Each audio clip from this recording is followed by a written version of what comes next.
கார்த்திகை மார்கழி மாதம் வந்தாலே சளி காய்ச்சல் இருமல் சேர்ந்தே வந்துடும். இதுக்கு நம்ம வீட்டில் இருக்க பொருளை வச்சு ஒரு கஷாயம் செஞ்சு குடிக்கலாம். 3 நாள் குடித்தாலே சளியெல்லாம் கொஞ்சம் கொஞ்சமாக குறையும்.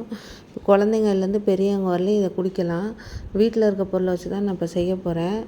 மிளகு 1/2 ஸ்பூன், ஜீரகம் 1/2 ஸ்பூன் எடுத்து இடிச்சுக்கலாம். கூடவே ஓமம் 1/2 ஸ்பூன், சுக்கு 1/2 ஸ்பூன் சேர்த்துக்கலாம். இது ரெண்டுமே நான் பொடி பண்ணி வீட்டில் ரெடியாக வச்சுருப்பேன். மஞ்சத்தூள் ஒரு 1/4 ஸ்பூன் சேர்த்துக்கலாம். ரெண்டையும் சேர்த்து இன்னொரு பாத்திரத்தில் போட்டுட்டு வெத்தலை ஒரு வெத்தலையை நான் கிள்ளி போட்டுக்கிறேன். அதையும் சேர்த்துட்டு 1 2 டம்ளர் தண்ணி ஊற்றி நல்லா 1 டம்ளர் தண்ணி வர மாதிரி கொதிக்க வச்சுக்கலாம். கொதிக்க வச்சு இறக்குனோம்னா ஒரு 2 பேர் குடிக்கிற மாதிரி இது வரும்.